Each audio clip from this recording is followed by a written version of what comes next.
The CBS Radio Mystery Theater presents...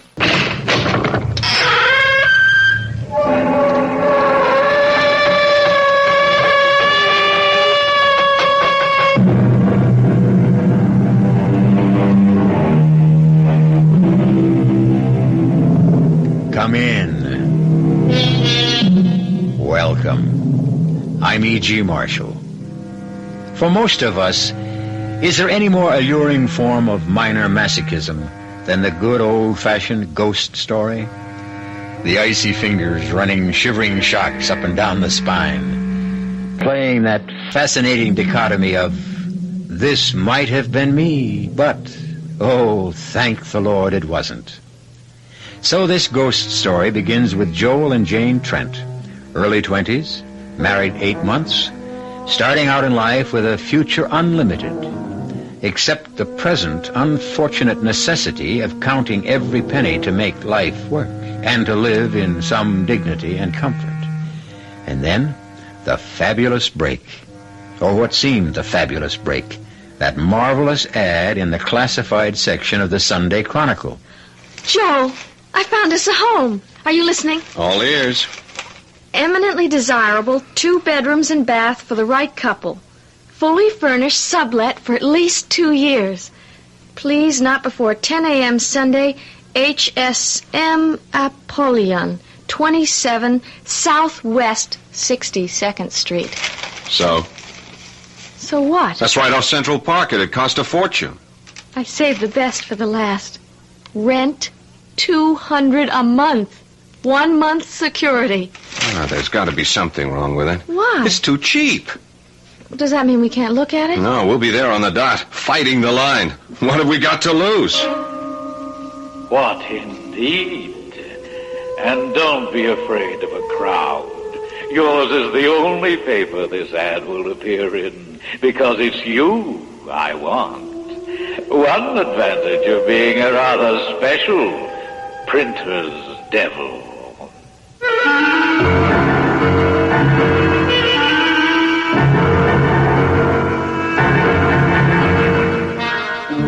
Our mystery drama, The Real Printer's Devil, was written especially for the Mystery Theater by Ian Martin and stars Paul Hecht and Jada Rowland. I'll be back shortly with Act 1.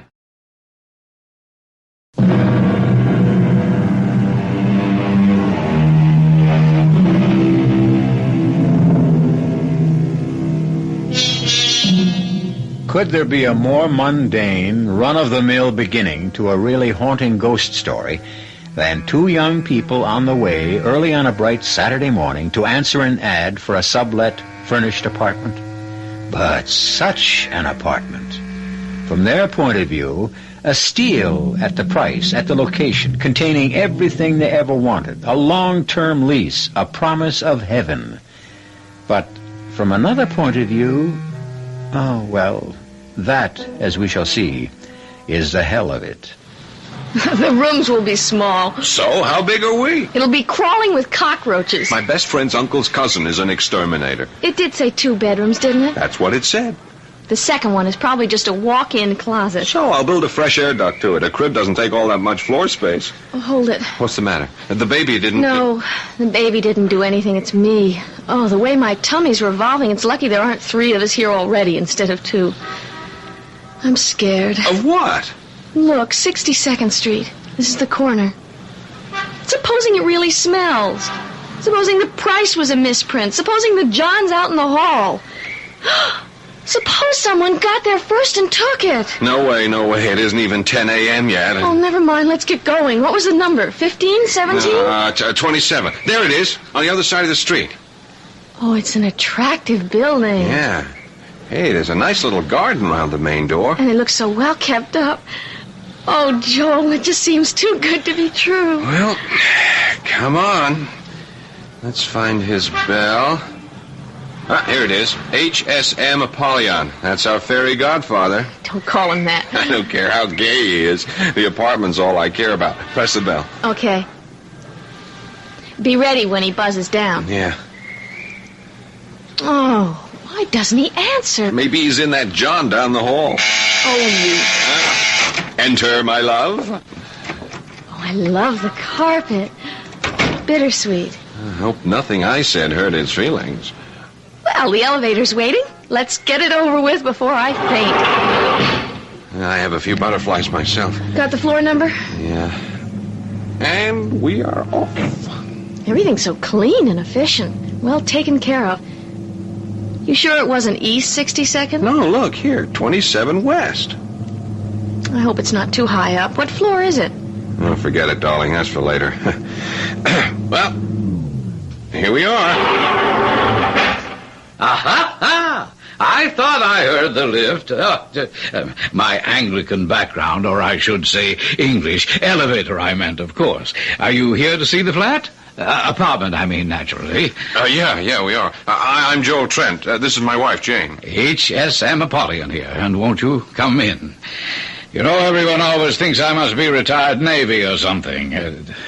HMS, you know. His Majesty's ship, whatever.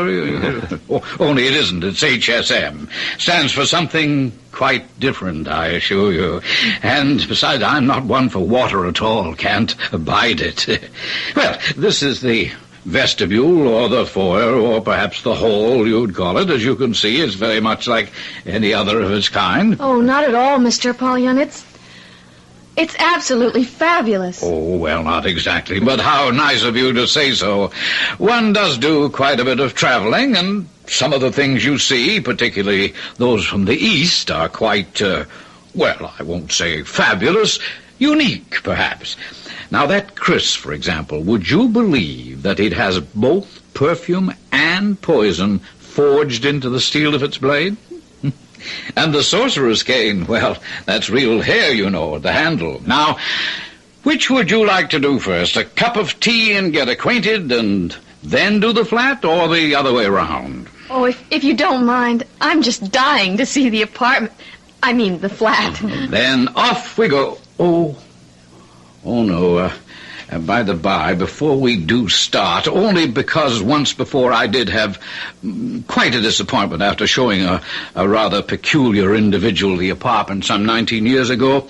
This man went all the way through the apartment. He was some sort of a minister, as I remember, and after deciding to take it, he changed his mind when he learned the number of the flat. You did notice it, didn't you? Joel knows it. I don't. What is it, Joel? That's apartment D. On the 13th floor. Oh. Well, that's just a silly superstition, isn't it? Isn't it? Yes. Well, now, shall we have a look about?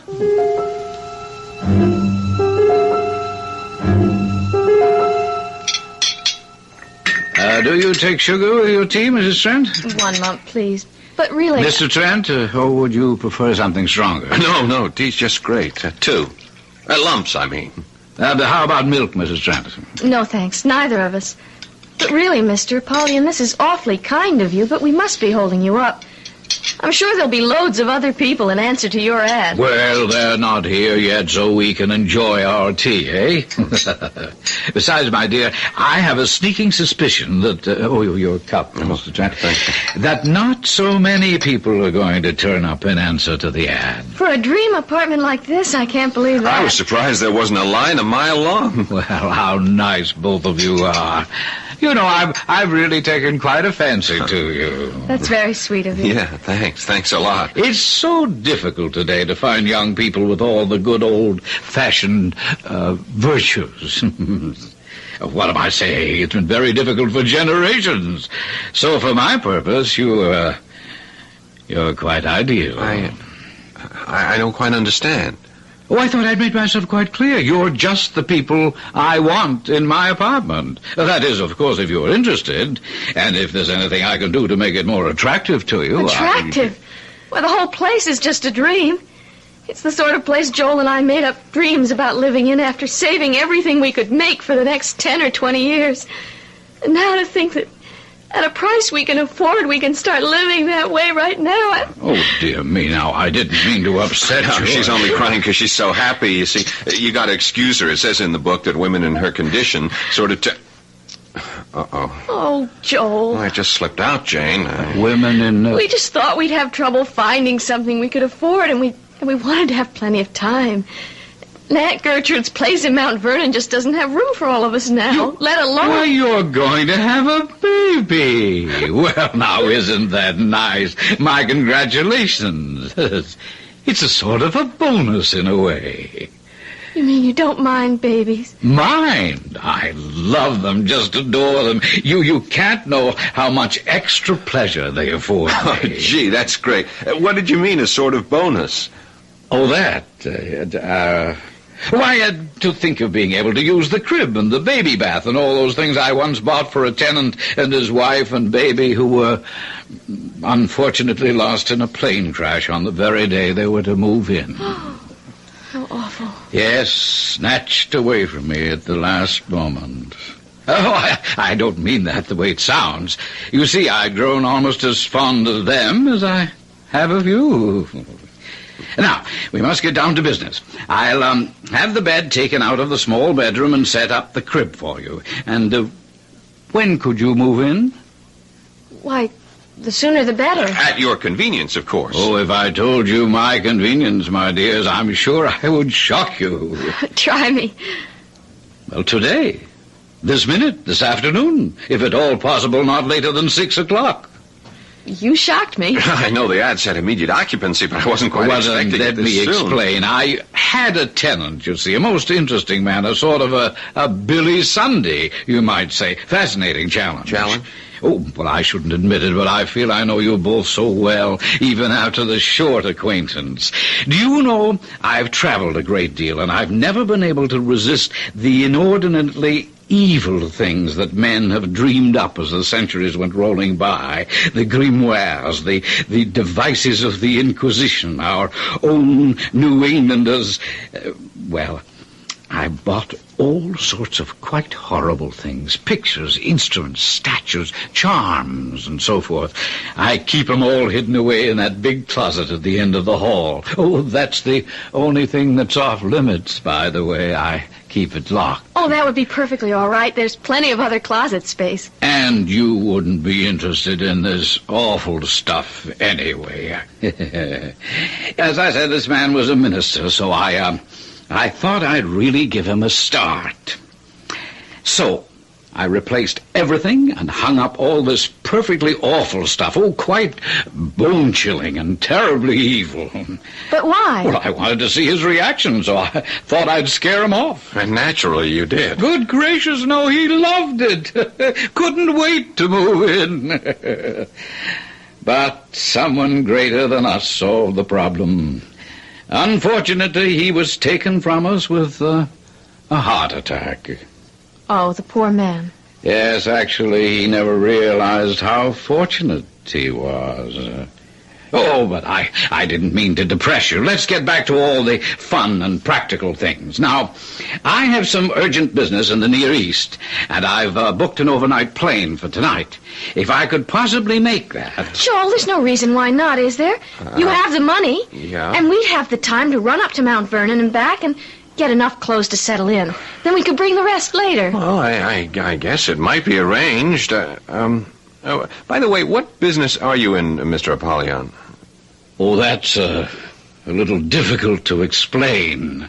Rather like the import and export business. Oh, you deal in objet d'art. In a sense, yes, but perhaps a better word would be subjects. But to get back to our business, if you have the rent and the security with you, we'll exchange them for the keys, and sign the leases, give you a thorough briefing on the entire apartment, and then I can be off just as soon as you return. Well, Mr. Joel... Oh, forgive me, but at my age, I think I can take the liberty to use your first name. I'm a rich old man with no children, and money is no object to me. Now, if the rent is too high... $200 a month for a 2-bedroom apartment furnished like a palace? Why, it... Hush, hush, hush, hush, hush, hush. Now, it's all I want from the right people. Besides, there is one little catch to the whole thing.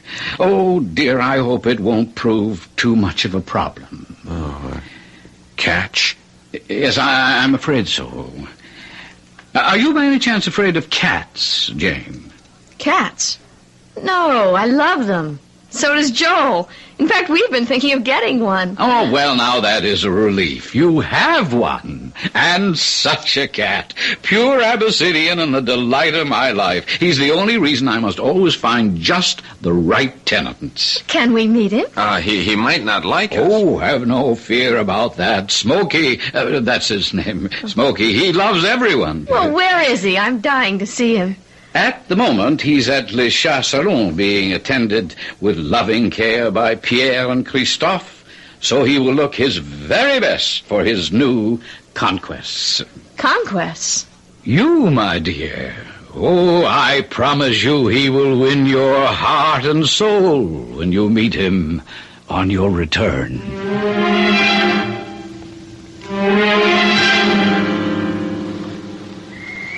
Well, what do you think?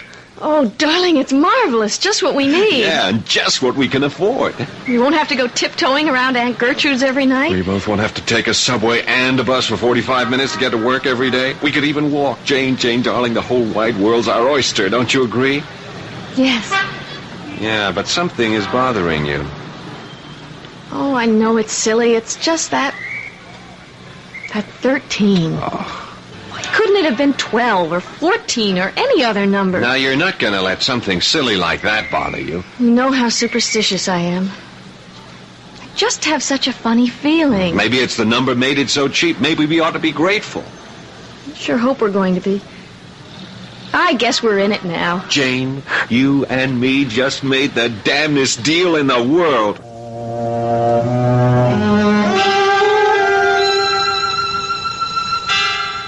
If only Joel could know how prophetic those words are. If only all of us were a little less gullible, the devil might have a long, hard task that could even discourage him. And if only he'd just take the people who are going his way. Why is he driven to tempt and maneuver and triumph by winning the others by artifice and indirection? Is it because he was once an angel, and when Lucifer fell, in his own shame he must drag the rest of the world into the pit with him? I'll return in a moment with Act 2.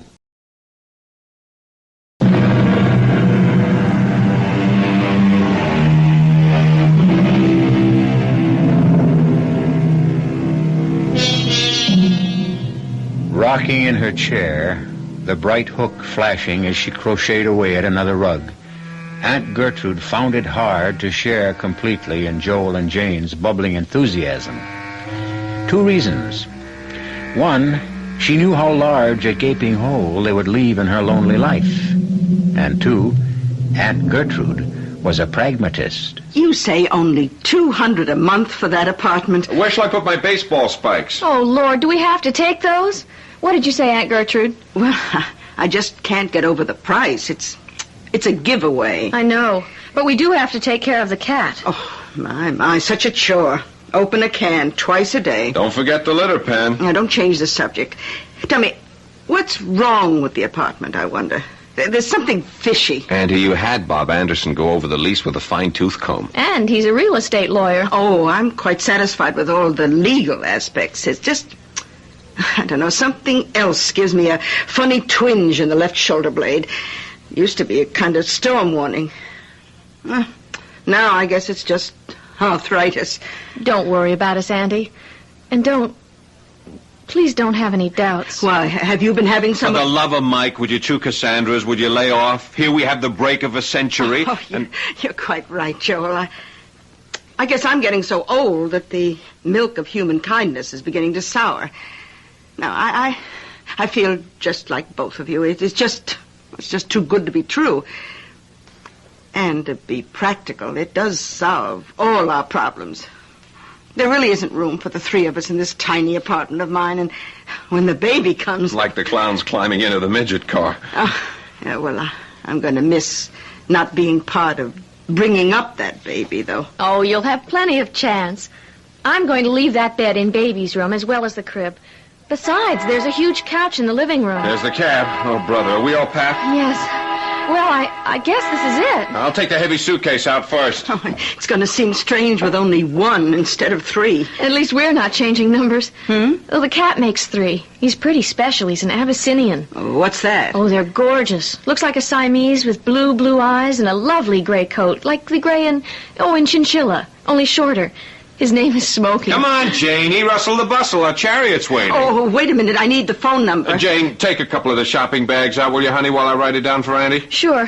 Only how did you get the number? I forgot all about it. I took it off the bedroom phone. Let me see. 3131313. Oh, my, that's a terrible number, especially after apartment 13D. Janie doesn't know it yet. I want to break it to her slowly. You superstitious people. Oh, I got a twinge in my shoulder blade now like I was bit by a horse. Who was bit by a horse? No one, dear. Come on, grab the rest of this gear before our impatient hacky runs out on us. Come on, be right out. Oh, Jane, I'm going to miss you. Oh, me too. So will Joel. What the heck? It's not the last time we'll be seeing each other. Don't forget we're having dinner Thursday night at the New Digs. Oh, that reminds me. Just in case I forget the address, can I have your copy of the newspaper? No, I left it downtown. Oh. Don't worry, I picked you up a fresh copy. The ad is on page 37, column 5, first one in furnished apartments. Now, look, this really is goodbye. Let's go. I'll worry about you. Promise me to call as soon as you're settled. Okay. Oh, it might be almost midnight. Come on. Now, that's the last call. It sounds like the trump of doom. Oh, goodbye, Goodbye, darling. Anchor. We'll call you. Don't worry All about right, it is. Oh, I better get that address written down before I forget. Now, let's see. On page 37, column 5. Oh, furnished apartments. Here we are. Oh, that's very strange. The ad isn't in this paper. There's no ad at all.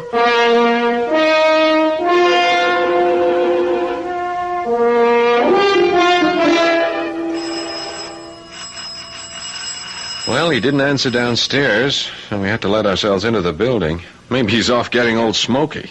Well, then I guess we should just use our keys and go right in. Well, that's what we paid the rent for. You want the honor? Oh, no, I'm terrified to let go of this bag with the eggs in it. You open the lock. Okay, here goes. I guess we need the bottom one, too. Yeah. Mr. Apollyon? You try, you're louder.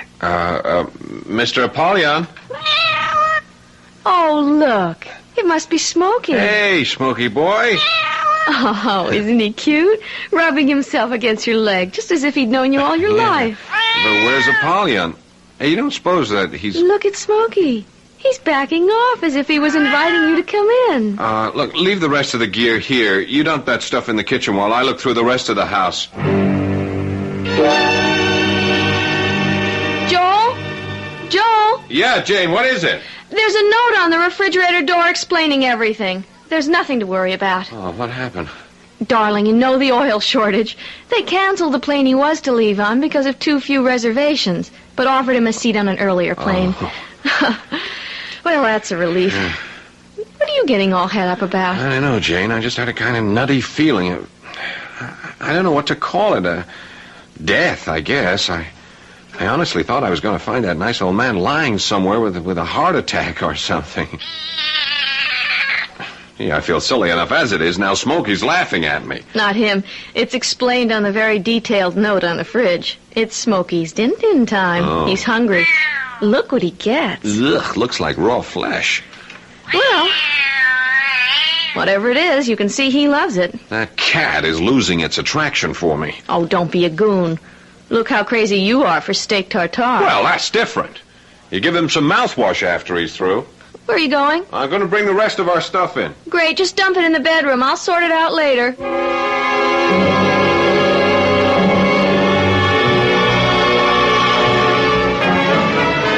Oh, that was a wonderful dinner. Oh, ought to be. Took long enough. What time is it? Gee, I don't believe it. It's just midnight. Oh, it's been a long, glorious, wonderful, relaxing... What's that? I don't know. Joel, that was a shot. Oh, don't be silly. She walked out on him and shut the door. She? Or he, someone. Didn't old HSM give us a rundown on our neighbors? Let's see. According to the bulletin he left on the fridge door, upstairs, no problem. A very ancient hermit who winters in Florida and seems to estivate in summer? What's that mean? Oh, advantages of a classical education. If you sleep through the winter, you hibernate. If you sleep through the summer, you estivate, from the Latin estivare. And I thought the Greeks always had a word for it. I'm pulling your leg. I haven't the faintest idea what it is. What's the poop on our other cliff dwellers? Let's see. A, across the hall is a widow who just left on a round-the-world cruise.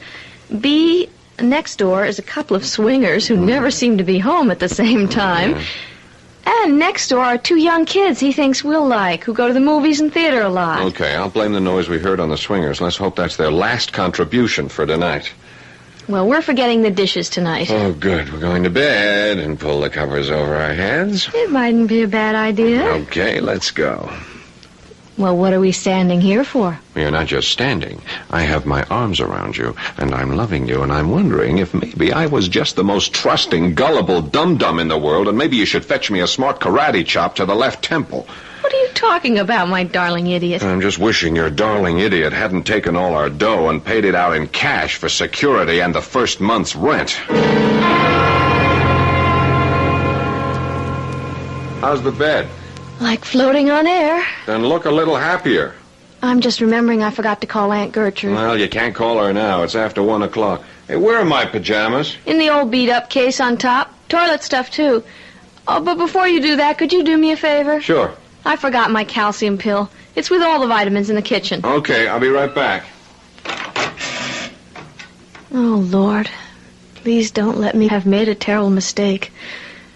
I loved this apartment so at first, but now... Joel? Who's that? No. Please. Oh, Smokey. Oh, what a start you gave me jumping on a bed like that. Oh, you mad at me? Why are you looking at me like that? Did I forget to say goodnight? What is it? You want me to come somewhere? Oh, maybe I should have given you some milk. All right, we'll take care of it. No, the kitchen's that way, not... Where is it you want to go? Joel, come here. I'll be right there. What is it, honey? It's Smokey. Look at him. He came and got me and led me here. And he seems desperate to get into this closet. Well, that's the one Apollyon has all his little ghoulish treasures tucked away in. We couldn't open it anyway. It's locked. Try it, just in case. Oh, there may be something of Smokey's that got locked in there by accident. Okay, here goes. Oh. Oh, my God. Oh, how terrible. How terrible. And vicious. And unspeakable. And vile. Oh, no wonder that man... Oh, Joel, close it up. Oh, just shut away that horror. Oh, for God's sake, take me to bed and help me forget I ever saw it. Okay, honey, what about Smokey? Whatever it was, he found it and ran. Close that door up. Shut it. I wish I could think I'll ever be able to shut it out of my mind. No wonder I thought this was all too good to be true.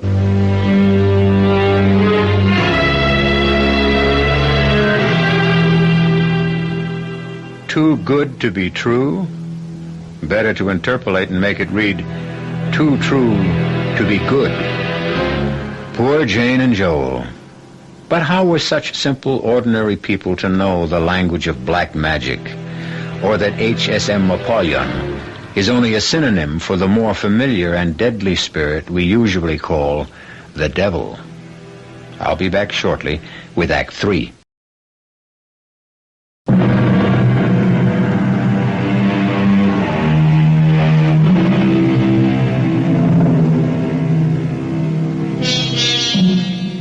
A short and classic definition of tragedy is the downfall of a noble person whose character is flawed by a single weakness which causes him to break a moral law, which leads to his destruction.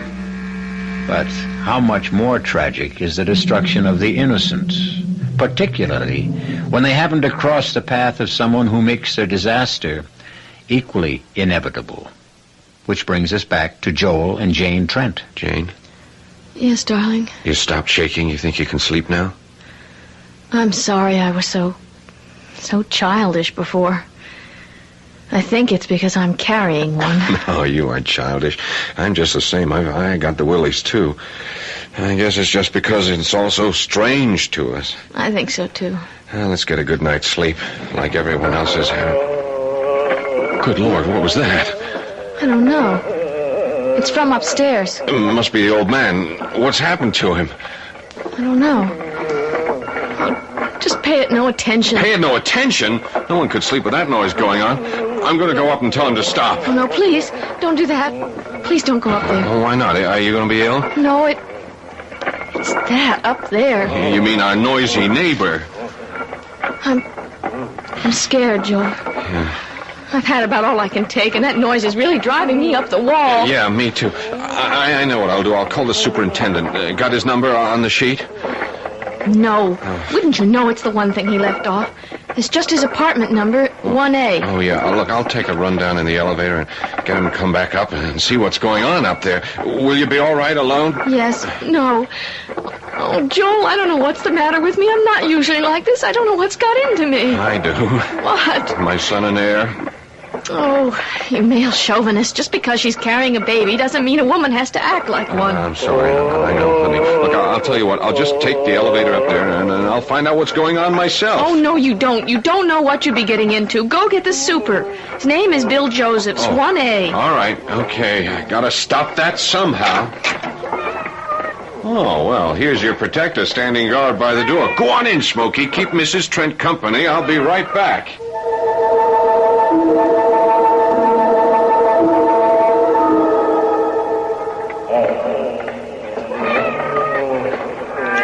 That ghastly racket up there doesn't turn you a hair, Smokey. Then you're a male cat, so I suppose that makes us totally different breeds. Joel? Yeah, Jane, it's just me. Would you believe it? That damn elevator's out of order. I rang and rang. It just stays in the first floor. That damn racket's still going on. Yep. Only one it doesn't bother is old Smokey here. Joel, are there fire stairs? Yeah, but I'm not going down any 13 flights just to find a locked door. All the doors, even ours, have a safety lock on them. What are we going to do? And first off, I'm going upstairs to tell Barnacle Bill, or whatever his name is, It's Nemo. Oh, like Captain Nemo in 20,000 Leagues Under the Sea? I guess. Okay, I'm going to tell Nemo to up anchor and get out of range. Joel, don't get into any fights. With a guy old enough to be my great-grandfather?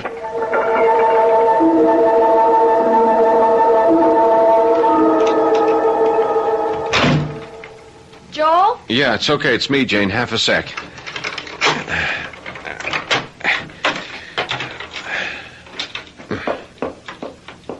Joel? Yeah, I'm right here. Well, what did he say when you got him to open the door? What was he doing? I don't know. He didn't open the door. Why? Look, I don't know how to tell you this, Jane. Well, just tell me anyway, but tell me. What is it? Well, I took some newspaper with me to wedge the door so I wouldn't get trapped. I fixed ours. Then when I got to the top of the stairs, it was a different kind of door. What do you mean, different? Well, it was, one of those heavy steel fire doors with the big heavy strap bars you slide home. But why would 14 have a different kind of door from ours? Because... well, look, Jane, darling, maybe I just try to skip the... Well, you better not, or I don't know what might happen to... Well, all right, take it easy. Just hang on, because I'm going to have to give you a real rocker. Let me have it. It's a different kind of door, because there isn't any 14th floor at all, or 15th, or 20. All that's over us is the roof. You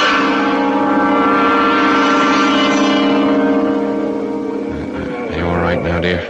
What's that you've been giving me? Oh, brandy. I had a good jolt myself. The sound, it's still there. That's right. What causes it? Something loose up there on the roof? No, I searched it thoroughly. It's not coming from the roof. Then where? The neighbors? I checked that out. Whatever other lies Mr. Apollyon told us, there isn't anyone in any of the apartments on this floor.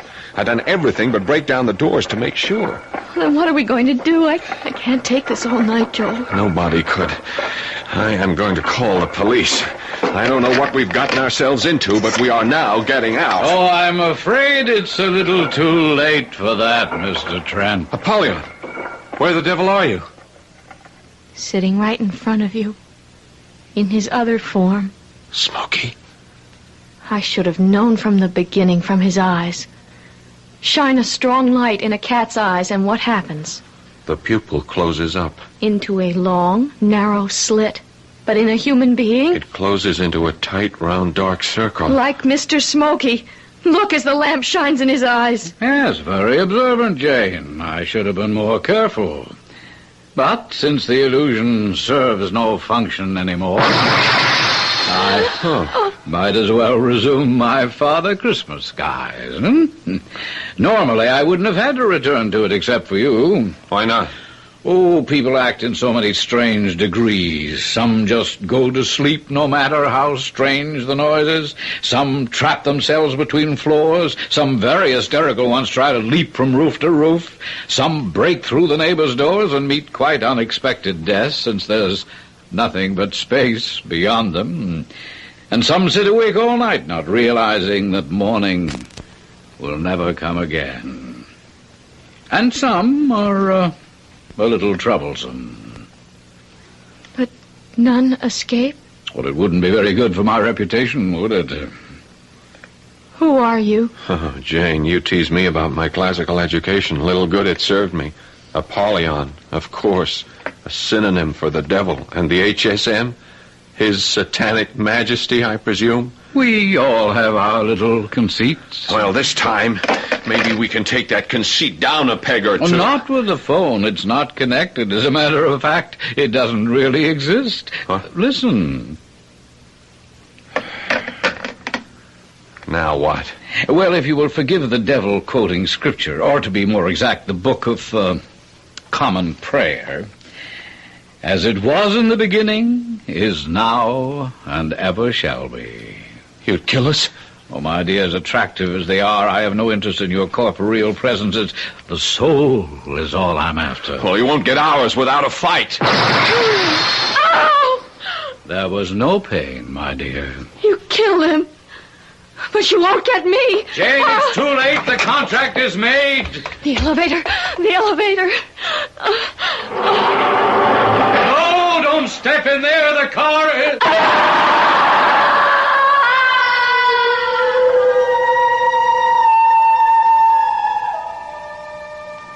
Now, why didn't she wait for me to tell her the car was still on the first floor? Poor, crushed little sparrow.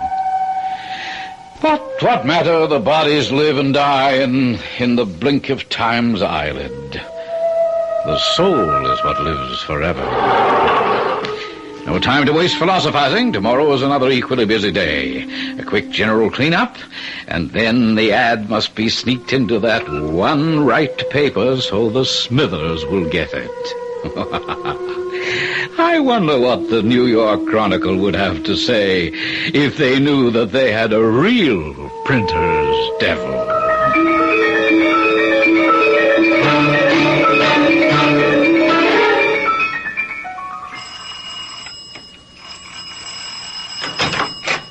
Yeah? Oh, look, my name is Gertrude Conway, and my niece and her husband are renting Mr. Apollyon's apartment. Now, I've been trying to call them ever since last night, and I have now not only been informed by the telephone company that there is no such number, but that there could be no such number. Also, Jane, my niece, she promised to call me if I didn't call her, and even if she thought last night was too late, she would have called this morning. You see, she's going to have a baby. Oh, well, then maybe she went to a hospital. In the middle of her second trimester.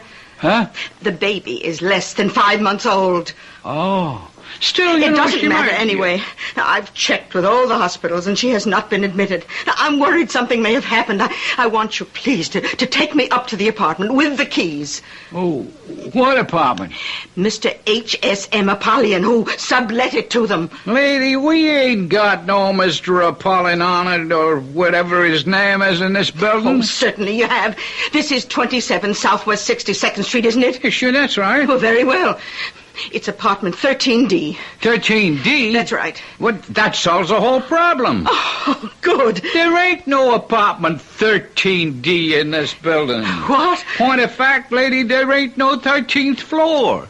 You know, like most New York buildings. We go from 12 to 14 and then right up to 30. Are you sure? Look, I've been running this building for 22 years. Oh, my God. I have this terrible feeling there's something awfully wrong. Nothing unusual happened around this building last night or in the neighborhood. No, quiet as a church, ma'am. Not even a mugging. And believe me, I get all the word when Officer Strauss drops in for his morning coffee. But two healthy young people can't just disappear into thin air.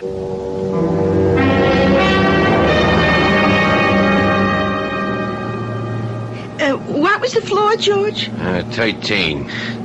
Good thing we ain't either of us superstitious, huh? Yeah, not at this rent. Look out for the catch, huh? Don't worry. You just trust me. Aha! I thought I heard the lift. My Anglican background, I should really say English, actually. Elevator, I meant, of course. Are you here to see the flat? Apartment, I mean? Yeah. I'm George Smithers, and this is my wife, Violet. HSM Apollyon here. Everyone always thinks I'm Navy, but I'm not. It isn't HMS, you see. HSM stands for something quite different. Oh, yeah. Well, do come along in. I'm sure you're dying to see the apartment, and I can promise you I won't disappoint you. 2 more sacrificial lambs to the slaughter. Their doom, of course, is sealed. But, as Mr. Joseph says, so many people disappear in a big city every day. Not quite in this way, of course. But I suppose you can never be too careful. The sad trouble is that, as Elizabeth Barrett Browning said, the devil is most devilish when respectable. I'll be back shortly.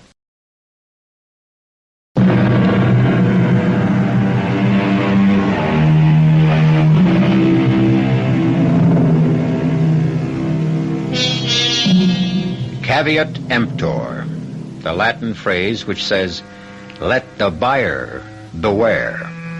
This is true of all advertisements, of course, and the tighter the economy gets, the more the buyer should beware. But we wouldn't want to suggest you need fear the kind of ad we have featured tonight. In the beginning, we promised you a spine-tingling ghost story, which featured the 2 phrases, too good to be true and too true to be good. As a good night, we'd just like to suggest it was all in fun. And even if it wasn't true, we hope you found it good. Our cast included Jada Rowland, Paul Hecht, Ian Martin, and Bryna Raeburn. The entire production was under the direction of Himan Brown. Now, a preview of our next tale. We've been married for 20 years, happily married. You can't throw years away like old shoes. Destroy everything we've built together. Everything we've come to mean to each other. I'm powerless to do anything else. Well, I am not. What do you mean? I mean that you're suffering from some sort of aberration. You're sick, Norman. Mentally sick. And I am not letting you do anything as stupid, as disastrous as marrying that girl. I will not divorce you, Norman. Agnes. No, Norman. In a few months, it'll all be over. This sudden romance of yours will be dead. Stone cold dead. No. In a few months, I will be stone cold dead. This is E.G. Marshall inviting you to return to our Mystery Theater for another adventure in the macabre. Until next time, pleasant dreams.